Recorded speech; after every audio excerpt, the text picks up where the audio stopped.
ভারতের রাজধানী দিল্লি কি নতুন করে আন্দোলনের কেন্দ্রবিন্দুতে পরিণত হচ্ছে? একদিকে যন্তর মন্তরে অবস্থান নিয়ে অনড় ককরোচ জনতা পার্টি, অন্যদিকে ভারত যুক্তরাষ্ট্র বাণিজ্য চুক্তির বিরুদ্ধে দিল্লিমুখী শত শত কৃষক, রাজপথে উত্তেজনা, সংসদে অচলাবস্থা। ঠিক কি ঘটছে ভারতে? চলুন জেনে নেওয়া যাক।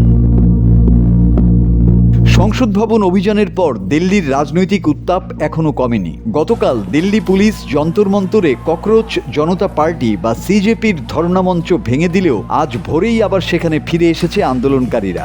দলের নেতা অভিজিৎ দীপক স্পষ্ট জানিয়ে দিয়েছেন, দাবি পূরণ না হওয়া পর্যন্ত তারা যন্তর মন্তরেই অবস্থান করবেন। তবে আপাতত নতুন করে সংসদ ভবন অভিযানের ডাক দেয়া হবে না। অভিজিতের দাবি, আবার মিছিল ডাকলে পুলিশ শিক্ষার্থীদের উপর আরও কঠোর অভিযান চালানোর সুযোগ পাবে। তিনি আহত শিক্ষার্থীদের কাছে প্রকাশ্যে ক্ষমা চেয়েছেন এবং অভিযোগ করেছেন, একজন মন্ত্রীকে রক্ষা করতেই নিরীহ ছাত্রছাত্রীদের রক্ত ঝরানো হয়েছে।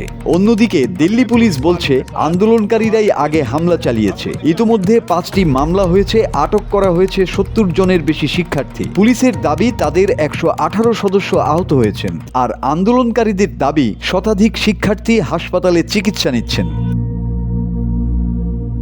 এদিকে এই উত্তেজনার মধ্যেই নতুন করে দিল্লির পথে রওনা হয়েছেন পাঞ্জাবের শত শত কৃষক। প্রস্তাবিত ভারত যুক্তরাষ্ট্র বাণিজ্য চুক্তির বিরুদ্ধে আয়োজিত কিষাণ মহাপঞ্চায়েতে যোগ দিতেই তাদের এই যাত্রা। তবে শম্ভু সীমান্তে পৌঁছাতেই হরিয়ানা পুলিশ ব্যারিকেড দিয়ে তাদের আটকে দেয়। কৃষকদের অভিযোগ, এই বাণিজ্য চুক্তি কার্যকর হলে ভর্তুকিপ্রাপ্ত মার্কিন কৃষিপণ্য ভারতের বাজারে প্রবেশ করবে, যা কোটি কোটি ক্ষুদ্র কৃষক ও দুগ্ধ উৎপাদকের জীবিকার জন্য বড় হুমকি হয়ে দাঁড়াবে। তাই চুক্তির সব নথি প্রকাশ এবং কৃষকদের সঙ্গে আলোচনা ছাড়া কোনো সিদ্ধান্ত না নেয়ার দাবি জানিয়েছে তারা।